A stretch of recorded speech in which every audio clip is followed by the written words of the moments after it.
तो गुरुदेव आगे क्या कह रहे हैं कि ये व्यवस्था परमात्मा उनकी करेगा जो भक्ति चाहेंगे, बकवाद करने वालों के लिए नहीं करेगा भगवान, वो बकवाद करते रहेंगे। आज जो हमारे भगत भाई बहन जो बकवाद कर रहे हैं ना, ये राजनीति आरक्षणबाजी, इतना समझाने के बाद भी 4 तारीखों पे फर्जी आश्रमों में जाना, रक्तदान, देहदान, फालतू की रैलियां निकालना। अब बताओ नेपाल के अंदर वो हजारों की संख्या में अपना समय बर्बाद करते हुए वो रैली निकाल रहे हैं। आज शायद वहां पे कोई मेला लगता होगा कोई पशुपतिनाथ का, जिसमें जीवों की हत्या होती है, वहां पे भैंसें काटी जाती हैं। रैली निकाल रहे हैं बहुत बड़ी, नेपाल में माइक लगा के गाड़ियों से, जीव हत्या बंद करो, जीव हत्या बंद करो। अरे भाई, परमात्मा ने भक्ति दे दी, बैठ के भक्ति कर ले। ये जीव हत्या रुकवाने का ठेका आपने नहीं ले रखा। गुरुदेव के सत्संगों पे ध्यान दो। 27 साल हो गई गुरुदेव को सत्संग करते हुए, और उस समय गुरुदेव के नेपाल के भी भगत थे। गुरुदेव 2014 में जेल में गए, ध्यान रखना। 14 से पहले क्या नेपाल के भगत नहीं थे? क्या हिंदुस्तान के भगत नहीं थे?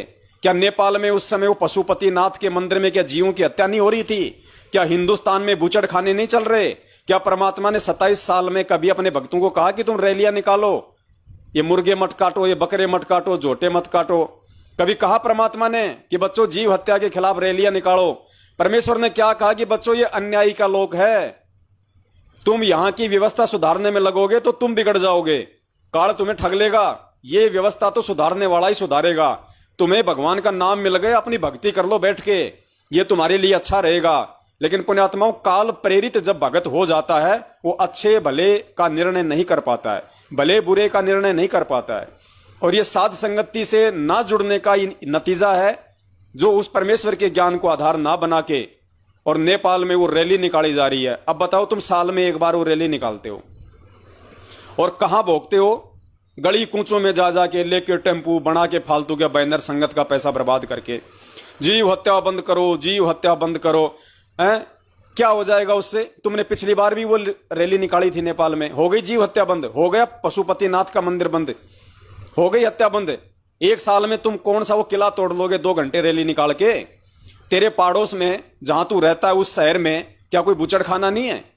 क्या तेरे आसपास में कोई मुर्गा काटने वाला नहीं है? क्या कोई कसाई की दुकान नहीं है?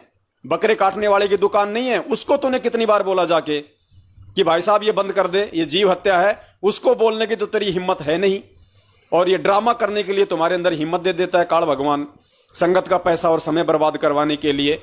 अरे गुरुदेव ने कभी हिंदुस्तान में कोई जीव हत्या के खिलाफ कोई रैलियां निकलवाई क्या? नेपाल में कोई रैली निकलवाई क्या परमात्मा ने अपने रहते सहते? कोई रक्तदान किसी का करवाया? देहदान किसी का करवाया? जाटों को आरक्षण दिया? कांग्रेस बीजेपी को वोट डलवाई भगवान ने? तुम्हारी बुद्धि क्यों भ्रष्ट हो रही है? इस समय का सदुपयोग तुम साध संगति से जुड़ के अपनी भक्ति और आत्म कल्याण के लिए क्यों नहीं कर रहे? अपना समय और समाज से बर्बाद करने के लिए क्यों कर रहे हो? अपनी मर्यादा क्यों तोड़ रहे हो तुम इन काल एजेंटों के पीछे चल के? पुण्यात्माओं, बड़ा मुश्किल है यहाँ पे, इसलिए भगवान सत्संगों में रोता है कि मेरे इतना समझाने के बाद भी नालायकों की आंखें नहीं खुल रही। तो यहां परमात्मा हमें समझा रहे हैं पुण्यात्माओं कि बकवाद करने वालों की भगवान उस समय रक्षा नहीं करेगा। और पुण्यात्माओं, परमात्मा के कुछ ही हीरे मोती लाल होते हैं जिनको ये बातें समझ में आती हैं, और जो समझ के साथ संगति से जुड़ जाते हैं, गुरु वचन और गुरु मर्यादा को प्रथम रख के चलते हैं, वही भक्ति मार्ग पे सफल होते हैं। परमात्मा अपने शब्द में कहते हैं कि कुछ वाणी है परमात्मा की कि लागी का मार्ग और है, कोई देखो सत्संग करके। हर किसी के समझ में नहीं आती हैं ये बातें। तो यहां गुरुदेव कह रहे हैं अपने सत्संग में कि परमात्मा उस समय उन्हीं की रक्षा करेगा, उन्हीं की सुरक्षा करेगा जो भक्ति चाहेंगे, बकवाद करने वालों की नहीं करेगा बिल्कुल भी। तो भाई, मैनेजमेंट के पीछे लगे हुए भाई बहनों, काल खोल के सुन लो भगवान का सत्संग, ये फाइनल आदेश है। उस समय तुम चिल्लाओगे, तुम रोओगे। ये कोरोना से जो मरे हैं हजारों की संख्या में, एक्सीडेंट होके जो मर रहे हैं, वो भी उस समय चिल्ला रहे थे, गुरुजी गुरुजी दया करो, गुरुजी रक्षा करो, भगवान बचाओ। नहीं बचाया परमात्मा ने। धरती पे प्रकट होने के बावजूद नहीं बचाया, अंतर्यामी होने के बावजूद नहीं बचाया। अरे महाराष्ट्र से आ रहे थे, 12 एक साथ मरे हैं। क्या भगवान को पता नहीं था उस अंतर्यामी को जेल में बैठे बैठे कि अब 2 मिनट बाद में वो मरने वाले? क्यों नहीं बचाया भगवान ने? भगवान तो कुछ भी कर सकता है, 1 सेकंड में वो तो वहीं भी प्रकट हो सकता है, बस को अपने हाथ से उठा सकता है। कुछ भी कर दे भगवान, क्यों नहीं बचाया? क्योंकि तुम मर्यादा विहीन हो, तुम मर्यादा तोड़ चुके हो, तुम एक पीड़े पर्चे को अपना गुरु मान चुके हो, उन भगोड़े व्यक्तियों से जुड़ के उनको अपना सतगुरु मान चुके हो, परमेश्वर की मर्यादा तोड़ चुके हो। तो सत्सेवक भाई बहनों से दास का निवेदन है, पुण्यात्माओं, ये अंतिम पेड़ का पत्ता बताया परमात्मा ने, अंतिम पेड़ का पत्ता, कि पुण्यात्माओं तुम्हारा ये जन्म अंतिम पेड़ का पत्ता है। अभी पहले ये मालिक का ये सुन लीजिए थोड़ा सत्संग, उसके बाद फिर आगे हम चर्चा करेंगे। पिप्पा जैसे ये अगर ये माहौल नहीं बदलाते फिर भगवान व्यवस्था करेगा। आपके घर में 2 दाने होंगे, तड़के भरा पाओगा मटका, पिप्पा भरा पाओगा टेगा, इस तरह कर देगा दाता आपके लिए। लेकिन भक्ति करवाने के लिए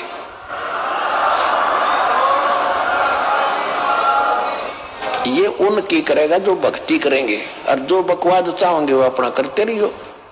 ठीक है, जिस भक्ति भजन करेंगे उनका लाभ मिल जाएगा, लेकिन वो उसमें से खड़ी रह जाएंगे। समझदार को संकेत ही काफी होता है, गुरुदेव ने बिल्कुल स्पष्ट कर दिया है। और परमेश्वर कहते हैं, देते को हरि देत है जहां तहां से आन, अण देवा मांगत फिर साहिब सुनो ना कान। ये समर्थ होते हुए भी परमात्मा क्यों उन आत्माओं की रक्षा नहीं कर पाता? समर्थ होने के बावजूद भी परमात्मा उन आत्माओं की रक्षा क्यों नहीं कर पाएगा?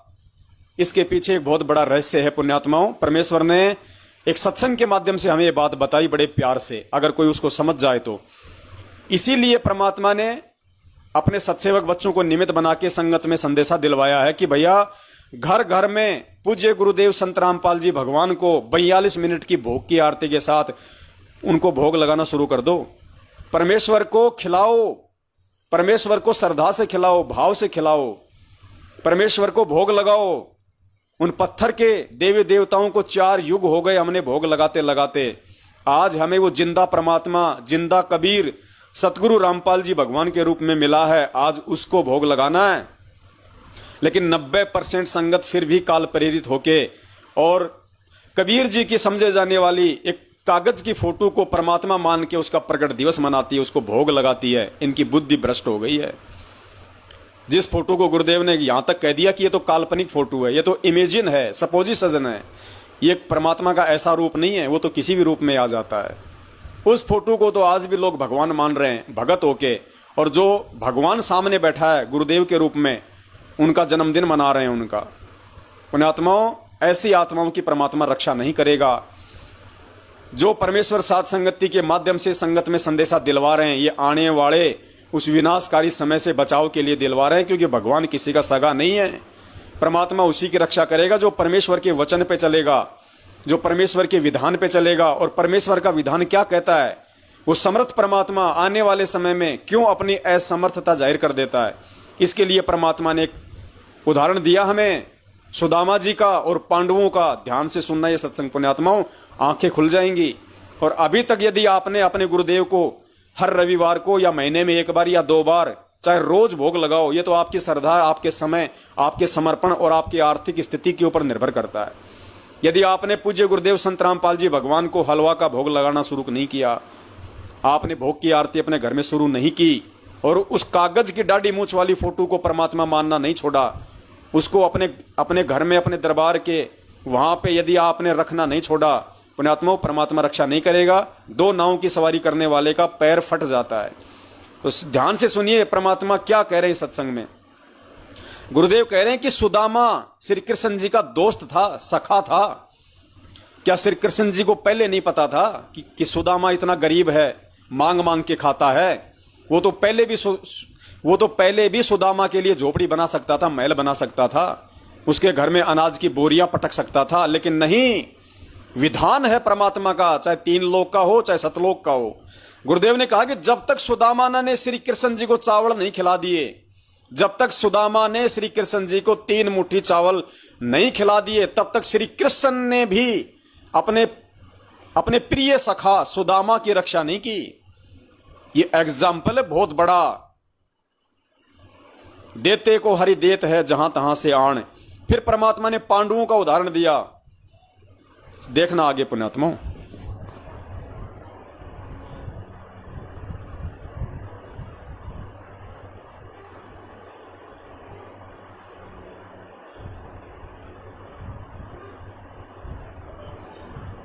कि भाई देखो भोजन का भोग लगवाया था तंदुल कहे चावलों को।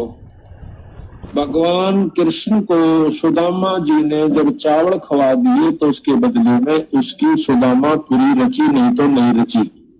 क्योंकि पहले भी तो प्रेम था, पहले के जाने नहीं थे कि सुदामा हमारा प्यारा सा दुखी कि भाई देखो भोजन का भोग लगवाया था तंदुल कहे चावलों को। भगवान कृष्ण को सुदामा जी ने जब चावल खवा दिए तो उसके बदले में उसकी सुदामा पूरी रची, नहीं तो नहीं रची। क्योंकि पहले भी तो प्रेम था, पहले के जाने नहीं थे कि सुदामा हमारा प्यारा सा दुखी हो रहा है। पर जब तक वो भोग नहीं लगवा लिया चावलों का, मुट्ठी भर कर नहीं खा लिया भगवान कृष्ण ने, तब तक वो कुछ नहीं कर सका था, समर्थ होते हुए भी नहीं कर सका था। इसी प्रकार बंदी छोड़ हमें बताते हैं, आप बंदी छोड़ का पाठ करवाओ, उसके नाम पर कुछ दान धर्म करो तो मैं करूंगा। ये उनसे परम समर्थ है, कृष्ण भगवान से असंख्य गुना ज्यादा शक्तिमान कबीर साहब है। पर ये भी फेल हो जाएंगे अगर आप कुछ दान पुण्य नहीं करोगे सतगुरु के नाम पर। फिर आपके उन दुखों को दूर करेंगे जो कि कितने भी ना हुआ करते हैं। तो इसलिए इस पाठ और भोग का महत्व बता रहे, साथ में एक कथा के द्वारा पता नहीं कितने प्रकार की आपको शिक्षा दे रही।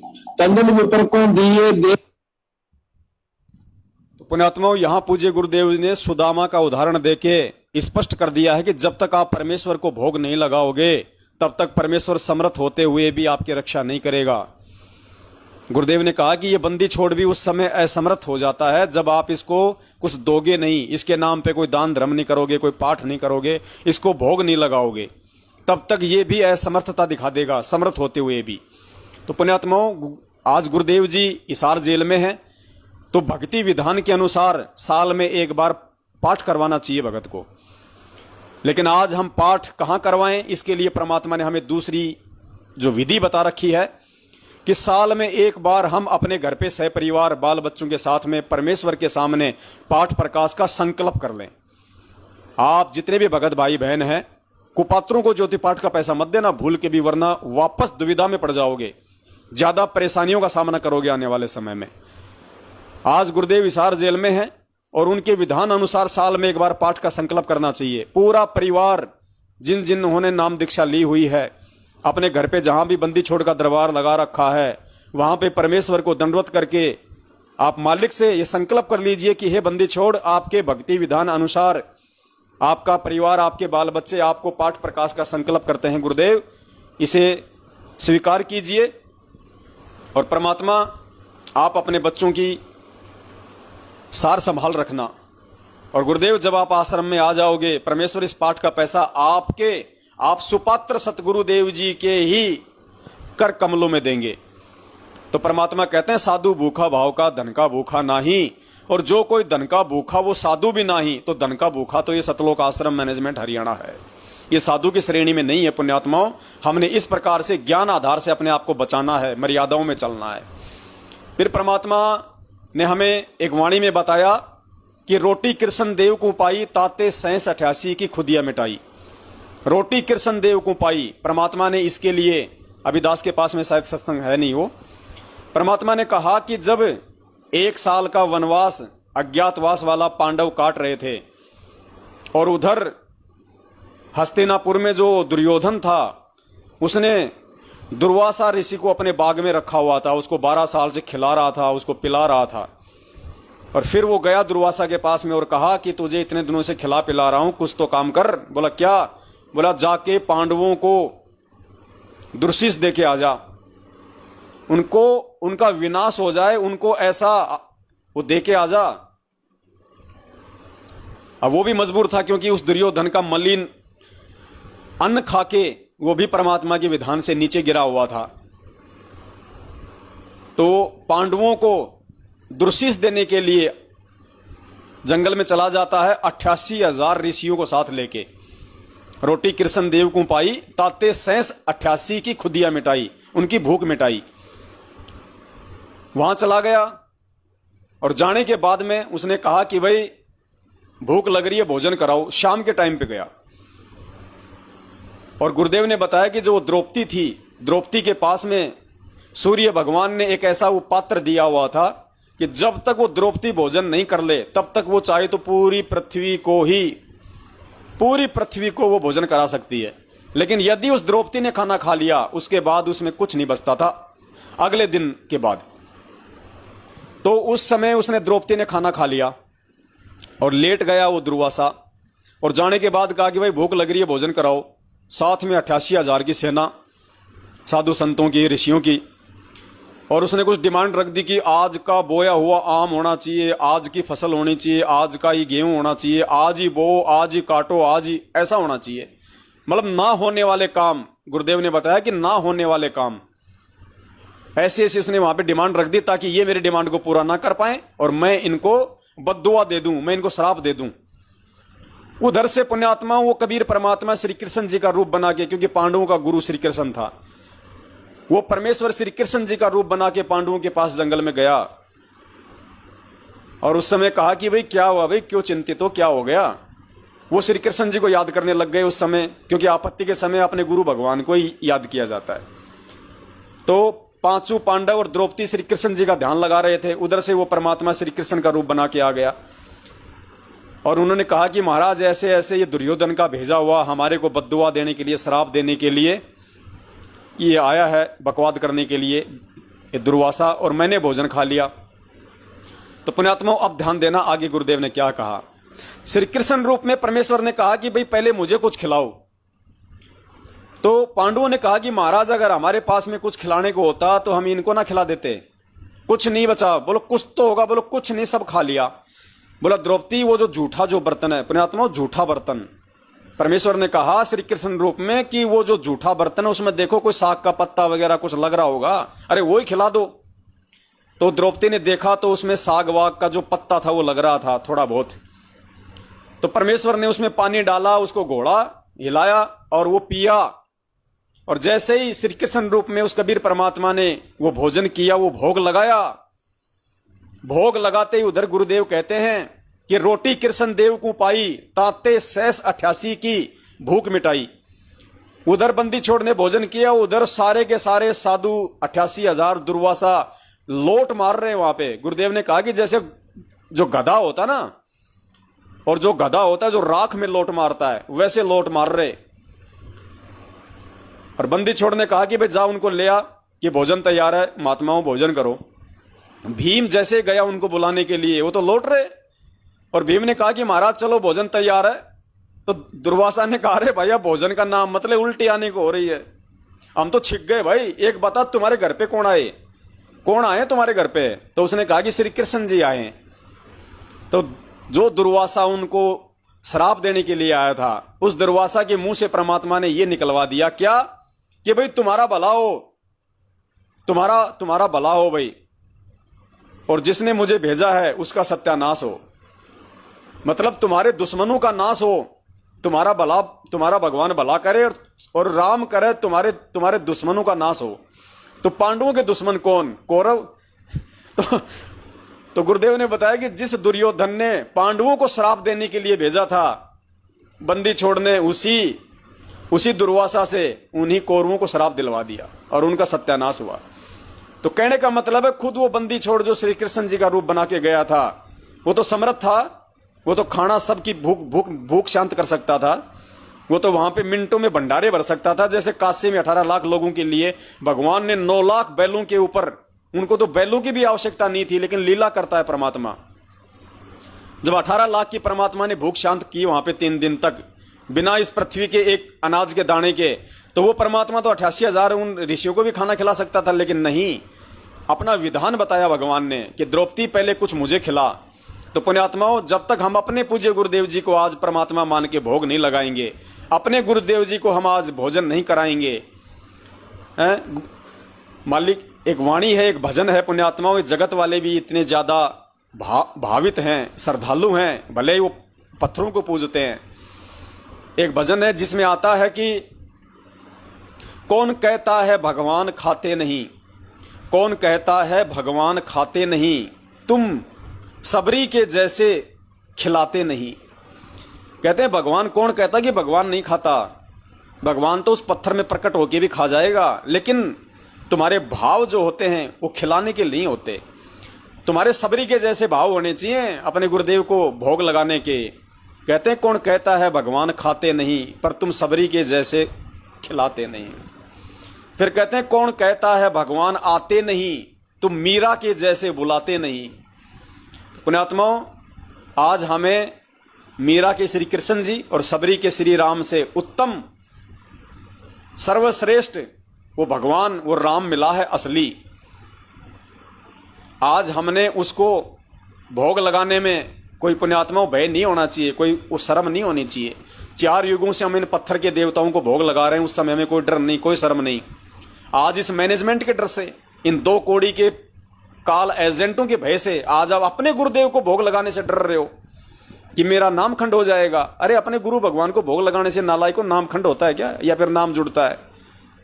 हमारे नेपाल की जो कमला बहन है, उसके माध्यम से परमात्मा ने संगत में घर घर में आज भोग लगवाना शुरू कर दिया। घर घर में जब उसने नेपाल में भोग लगाना शुरू किया पिछले 2 साल से, तो नेपाल के स्टेट कोऑर्डिनेटर ने मंजू के माध्यम से जेल में लगवा दी प्रार्थना। ऑडियो आ गई कि गुरुजी वो आपका भोग लगा रहे हैं। बता, वो नालायक अपने बाप से प्रार्थना कर रही है कि गुरुजी आपका भोग लगा रहे हैं। अरे वो किसका लगाएंगे? तेरे चाचा महेंद्र भोगड़े का लगाएंगे क्या? उसके बाद से परमात्मा ने फिर लाइव वीडियो बनवाया, और आज पुण्यात्माओं जो परमेश्वर के बच्चे हैं, जो परमेश्वर के हंस हैं, आज घर घर में गुरुदेव को हर संडे को या महीने में 2 बार परमेश्वर को हर घर में हलवाराम का भोग लग रहा है। और पुण्यात्मा कोई बड़ी बात नहीं, अगर आप हलवाराम नहीं बना सकते, आपकी इतनी स्थिति नहीं है, आप यदि मजबूर हैं, पुण्यात्मा सूखी रोटी का भी भोग लगा दो। परमेश्वर भाव का भूखा है, साधु भूखा भाव का, धन का भूखा ना है। परमात्मा कहते हैं व्यंजन 36 ये ना चावे, जो मिल जावे रुचि रुचि खावे, भाव ले देख प्राणी का, प्रसाद अलूणा ये खा जावे। ये परमात्मा वो है, ये भाव देखता है, ये 56 भोग नहीं देखता। लेकिन जो हलवा राम है वो एक नॉर्मल सी चीज है। अगर आप अपने परिवार में 2-4 भी परमात्मा के भगत हैं तो 50 ग्राम 100 ग्राम घी में आप जी हलवा आराम से बना सकते हैं, कोई बड़ी बात नहीं है।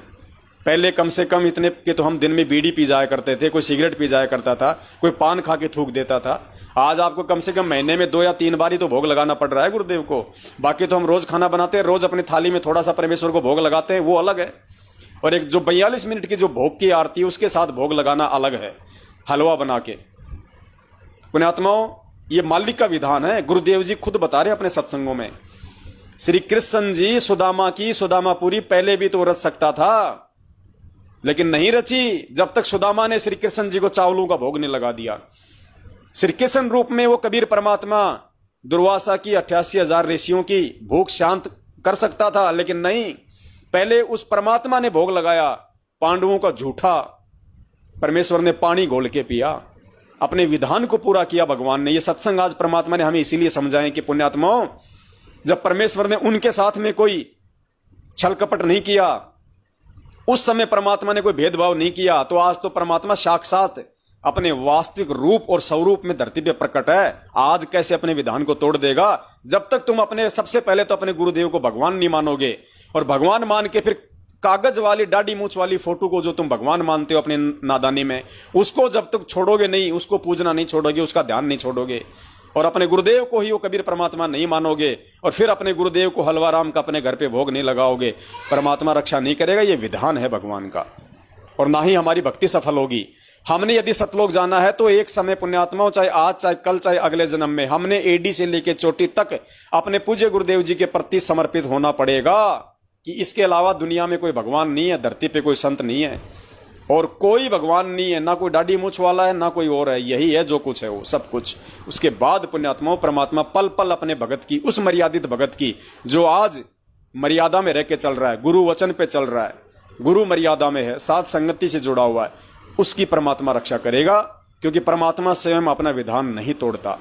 ये परमेश्वर के सत्संगों से ही आपके सामने जग जाहिर है। और जब वो समय आया तो परमात्मा किस प्रकार से अपनी आत्माओं की रक्षा करेगा। आज हम जो दान धर्म कर रहे हैं, कौन सा दान धर्म? इस काल एजेंट मैनेजमेंट को जो ज्योति पाठ और दान का पैसा दे रहे हैं, वो दान धर्म नहीं।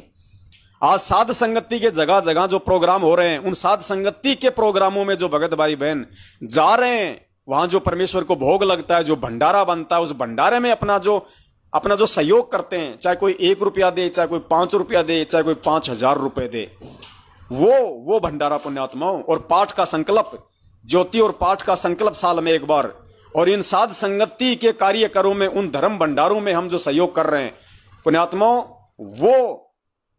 वो दान पुण्य, उसके आधार से वो परमात्मा आने वाले समय में हमारी रक्षा करेगा। और जब गुरुदेव जेल से बाहर आ जाएंगे, उस समय तो सारा सब कुछ हमने अपने पूज्य गुरुदेव जी के हाथों में देना है।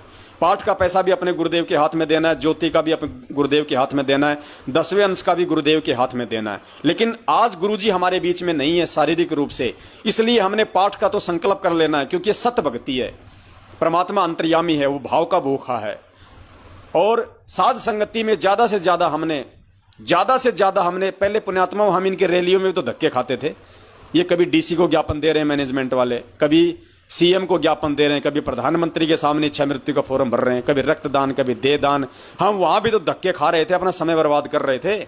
आज जहां भी आपको साध संगति का प्रोग्राम मिल जाए, और यदि आप जाने में सक्षम हैं, आपको ऐसा कोई विशेष कोई काम धंधा नहीं है पीछे, आपकी जेब में 2 पैसा है, भगवान की दया से आपको जाना चाहिए, चाहे आपको 500 किलोमीटर से क्यों ना आना पड़े, आपको जाना चाहिए पुण्यात्माओं। वो प्रोग्राम भले ही 1 रात का है, लेकिन 1 रात में परमात्मा हमारी भक्ति से कितनी बैटरी चार्ज कर देता है, हमें इस चीज का आइडिया भी नहीं है। फिर देखिए परमात्मा किस प्रकार से अपने भगत की रक्षा करेगा।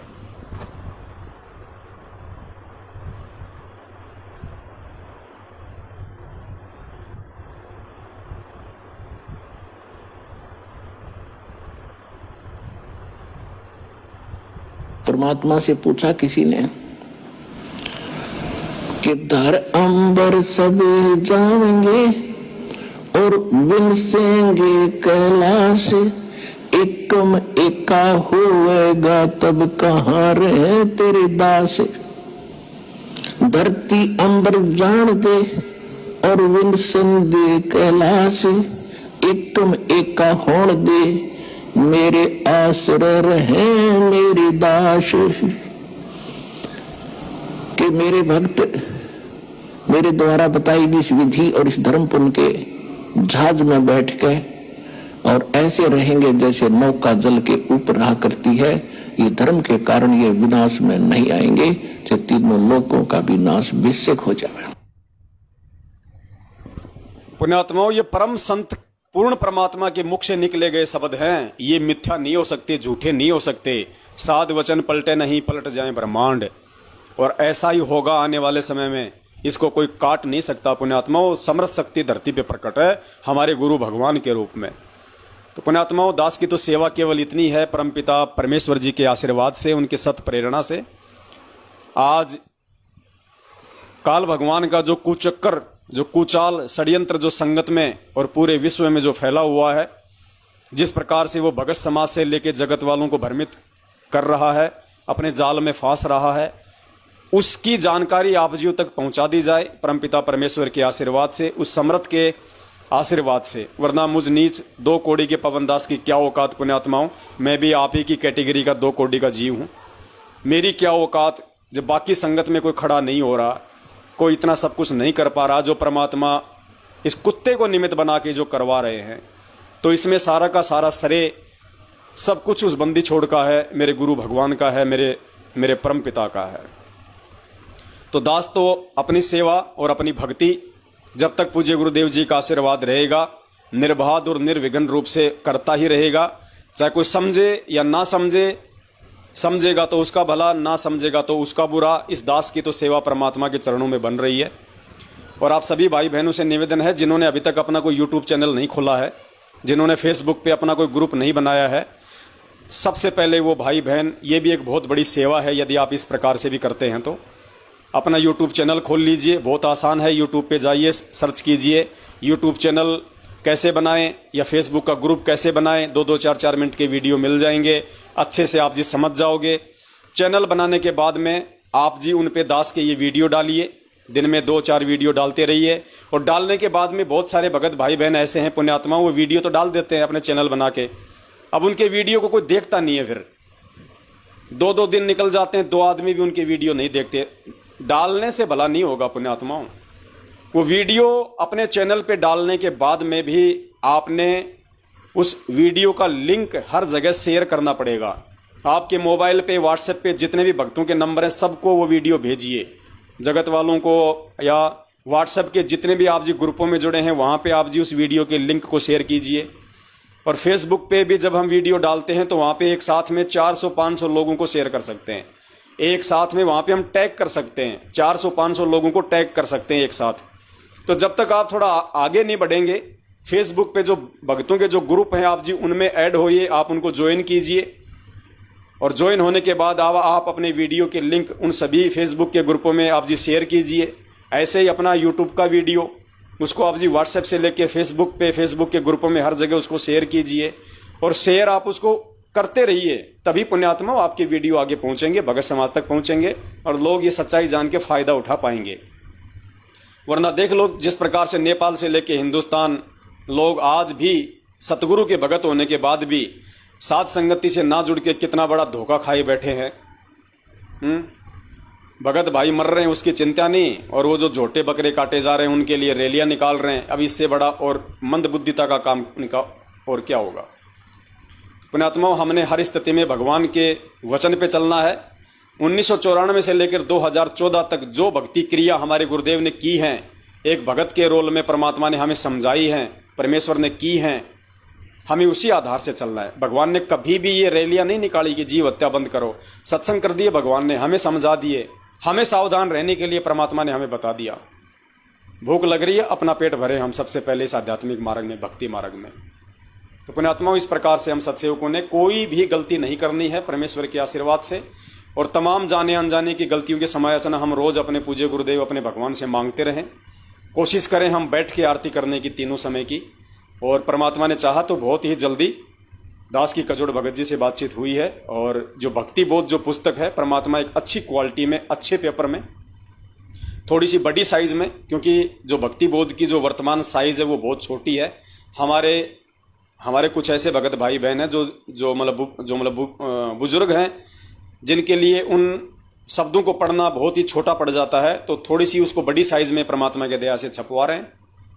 बहुत जल्दी भक्ति बोध भी छप जाएगी। और एक हम कोशिश कर रहे हैं परमपिता परमेश्वर के आशीर्वाद से आध्यात्मिक जो ज्ञान गंगा है, जो गुरुदेव के समय आश्रम में थी, आध्यात्मिक ज्ञान गंगा जो मिलावट रहित है, उस पुस्तक को भी तकरीबन 1000 की संख्या में हम लोग छपवा रहे हैं। और साथ में कुछ 16 GB के जो मेमोरी कार्ड हैं वो भी हम ले रहे हैं। उनमें गुरुदेव के सत्संग वाणियाँ, ये सब कुछ, जो भोग की आरती है, जो पाठ वाली आरती है, जो परमेश्वर को भोग लगेगा, जो 42 मिनट की आरती है, तीनों समय की आरती है, सत्संग है, शब्द है, ये सारी चीज़ें, तो ये कुछ चीज़ें होंगी।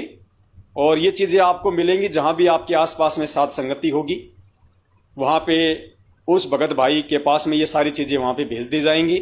और जो भी कॉस्ट इनकी होगी, जो इनकी लागत आएगी, केवल वही आप लोगों से लिया जाएगा। जो भी भाई बहन उसको लेना चाहेगा, चाहे मेमोरी कार्ड हो, चाहे आध्यात्मिक ज्ञान गंगा हो, चाहे भक्ति बोध हो, चाहे पूज्य गुरुदेव जी की कोई फोटो हो, जो भी सामान सतगुरुदेव जी के आशीर्वाद से हम तैयार करवाने जा रहे हैं, वो सारी की सारी जो वो चीज़ें हैं आपको वहाँ पे मिल जाया करेंगी। इसके लिए आपको साथ संगति में जाना पड़ेगा। कोई भाई अगर ये कहे कि मैं दूर हूँ भाई, मैं नहीं आ सकता, मुझे कोरियर कर दो, ये बिल्कुल संभव नहीं होगा। हमने इसको व्यापार के रूप में नहीं लेना है। वो सारा सामान मिला के अगर 200 रुपये का है और 250 रुपये फिर आपके वो कोरियर के लग जाएंगे, फ़ायदा क्या है इस चीज़ का। वो मिसयूज़ हो सकता है, बीच में ना पहुँचे आप तक, कई कारण हैं। इसलिए दास विनती करेगा उस सामान को प्राप्त करने के लिए जो अभी छपने जा रहा है, आप जी को साथ संगति के कार्यक्रम में आना पड़ेगा, वहीं से आपने सारी चीज़ें प्राप्त करनी पड़ेंगी। कुछ भगत भाई बहन जो भी नए हैं, इतना ज्ञान नहीं हो पाया है, और उनसे भी मेरी प्रार्थना है कि वो साथ संगति से जुड़े, निष्पक्ष भाव से, धैर्य के साथ में। परमपिता परमेश्वर के जो सत्संग आपको दिखाए जा रहे हैं साथ संगति में, आप उनको सुने, अपने जीवन में आप उनको उतारें, आप उन पे अमल करें। क्योंकि पुण्यात्माओं, दास इतने समय से जो गुरुदेव के आशीर्वाद से आप लोगों के बीच में है, और दास जो संदेश आप लोगों को सदगुरु आशीर्वाद से, उनके ज्ञान आधार से दे रहा है, सबसे पहले दास उन वचनों पे चलता है। वरना मेरी औकात नहीं है कि मैं आपको वो वचन बोल सकूं, आपको वो बात मैं करने को बोल सकूं। अगर मैं बोलूंगा तो इसके 2 कारण होंगे। सबसे पहले तो मैं दोषी बन जाऊंगा, क्योंकि मेरी उस करनी और कथनी में रात दिन का अंतर हो जाएगा, तो मैं भगवान का दोषी बन जाऊंगा। और दूसरा, यदि मैं बोलूंगा और यदि वो काम मैं नहीं कर रहा हूं और आपको खाली मैं सलाह दे रहा हूं तो मेरे वचन आपके ऊपर काम नहीं करेंगे, वो निष्फल हो जाएंगे। ये भक्ति का विधान है। और यही कारण है आज लाखों की संख्या में ये पुस्तकें गांव गांव में पहुंचने के बाद भी लोग जागरूक नहीं हो रहे, क्योंकि इन पुस्तकों को बांटने वाले खुद अज्ञानी हैं, खुद मूर्खता में चल रहे हैं, गुरु वचन से हटके उल्टे जो है वो कुक्रम कर रहे हैं, राजनीतियां कर रहे हैं, आरक्षणबाजी कर रहे हैं, अंधे होके कुपात्रों को ज्योति पाठ और दान का पैसा दे रहे हैं। तो फिर वो दुनिया वाले तुम्हारे हाथ से ज्ञान गंगा लेके फिर वो क्यों वो पत्थर पूजा छोड़ेंगे? जब तुम दाढ़ी मूंछ वाली फोटो को नहीं छोड़ रहे पूजना, तो वो देवी देवताओं की फोटोओं को पूजना क्यों छोड़ेंगे? जब तुम भगत होके राजनीति करना नहीं छोड़ रहे, तो दुनिया वाले तुमसे ज्ञान गंगा लेके राजनीति करना क्यों छोड़ेंगे? क्योंकि तुम्हारे शब्द निष्फल हो रहे हैं और उल्टा तुम भगवान के दोषी बन रहे हो। और पुण्यात्माओं, यही काल भगवान की सूक्ष्म चाल होती है। और इन सूक्ष्म चालों से दया परमपिता परमेश्वर की, जो अपने सत्सेवक बच्चों को उन्होंने ज्ञान आधार से बचाए रखा। इसी के साथ दास परमपिता परमेश्वर सतगुरु रामपाल जी भगवान से अनुमति चाहता है अगली लाइव साध संगति के लिए। सूचना आपको पहले दे दी जाएगी और आप सभी सत्सेवक भाई बहनों का दास धन्यवाद करना चाहेगा, जो आपने अपना कीमती समय निकाला। साध संगति से आप जी जुड़े रहे। और अभी 9 अक्टूबर को हरियाणा के गुड़गांव में साध संगति है। 9 अक्टूबर को हरियाणा के गुड़गांव में हमारी चंद्रो बहन है, गांव शिवाड़ी है। और जो पता है आप जी एक बार नोट कर लेना, या इस वीडियो के लास्ट में आप जी सुन लेना जो दास आपको बता रहा है। गांव शिवाड़ी बिरहेड़ा से शिवाड़ी के बीच में है, सरकारी स्कूल के पीछे है, तहसील है फरूखनगर, जिला गुड़गांव हरियाणा। और 9 तारीख को तो ये है परमात्मा का, 9 अक्टूबर को। और 16 अक्टूबर को हरियाणा में ही दूसरी जगह है, रोहतक में है। हमारी बहन है, दास को उस बहन का नाम नहीं याद आ रहा, शीला हुड्डा है, सुशीला हुड्डा है, ऐसे उस बहन का नाम है, मालिक ने उस पर दया की है। तो 16 तारीख को 16 अक्टूबर को रोहतक में है, आप जी वहाँ भी शामिल हो सकते हैं। पोस्टर वगैरह आपके पास में आते रहेंगे, पहुँचते रहेंगे। और पुण्यात्माओं, 9 अक्टूबर को उत्तराखंड के देहरादून में रानी पोखरी में साध संगति और भंडारा था, लेकिन उनके पड़ोस में किसी की अचानक से मृत्यु हो जाने के कारण वो प्रोग्राम जो है उनको वो कैंसिल करना पड़ा। तो उत्तराखंड का जो प्रोग्राम था जो रानी पोखरी का, वो परमात्मा ने 23 तारीख का रखवा दिया। यानी उत्तराखंड में 9 अक्टूबर से हटके 23 अक्टूबर को हो गया है। 23 अक्टूबर को शाम को 7:30 बजे बंदी छोड़ को भोग लगेगा, साध संगति होगी, भंडारा होगा। उससे पहले 9 अक्टूबर को आप जी कोशिश कीजिए, आपकी जो गुड़गांव में चंद्रो बहन है वहां पे आप जी जाइए, परमेश्वर की साध संगति में शामिल होइए और 5 यज्ञों का लाभ उठाइए, साध संगति का लाभ उठाइए, अपने बंदी छोड़ को भोग लगाइए, अपने परमात्मा को आप जी जो है वो प्रसन्न कीजिए। 9 अक्टूबर 2021 गुड़गांव में, गांव शिवाड़ी, बिरहेड़ा से शिवाड़ी के बीच में और सरकारी स्कूल के पीछे, तहसील फरूखनगर, गुड़गांव हरियाणा। आगे साध संगतियों की जानकारी आपको मिलती रहेगी। और अभी 3 अक्टूबर को, जो अभी जा चुका है, क्योंकि आज 5 अक्टूबर है, आज से 2 दिन पहले 3 अक्टूबर को राजस्थान के जयपुर के पास में जोबनेर है, वहां पे परमात्मा का साध संगति और भंडारा था। 70-80 के आसपास वहां पे परमेश्वर की आत्माएं आई, बड़ा प्यार प्रेम से परमेश्वर ने भंडारा संपन्न करवाया। और 3 तारीख को ही उत्तर प्रदेश के हमीरपुर में था, वहां पे हमारे मोहनलाल भगत जी हैं, परमेश्वर ने उनको निमित्त बनाया। काफी संख्या में वहां पे परमेश्वर की आत्माएं आई भंडारे में। 3 तारीख का परमात्मा ने वो भंडारा भी संपन्न करवाया। तो बंदी छोड़ की दया हो रही है, जगह जगह सतगुरुदेव जी के आशीर्वाद से भंडारे शुरू होने जा रहे हैं। आप सभी को हिम्मत करनी चाहिए, आगे आना चाहिए। अब इन काल एजेंटों से डरना छोड़ देना चाहिए, अपने गुरुदेव भगवान को सामने रख के। और जगह जगह आपने भी साध संगति के प्रोग्राम रखवाने चाहिए, ज़्यादा से ज़्यादा आत्माएं उनमें शामिल हो सकें। आने वाले समय में पुण्यात्माओं, यही एकमात्र साधन है जो आप और हमारी रक्षा और सुरक्षा का कारण बनेगा। इसी के साथ दास अनुमति चाहता है। सत साहिब, बंदी छोड़ सतगुरु रामपाल जी परमेश्वर की जय हो। सत साहिब। जिसके सिर पर कृपा गुरु की, वो दुख कैसे आएगा। जिसके सिर पर कृपा गुरु की, वो दुख कैसे पाएगा। नाम गुरु जी का जप लेगा, नाम गुरु जी का जप लेगा, जीवन सफल बनाएगा। जिसके सिर पर कृपा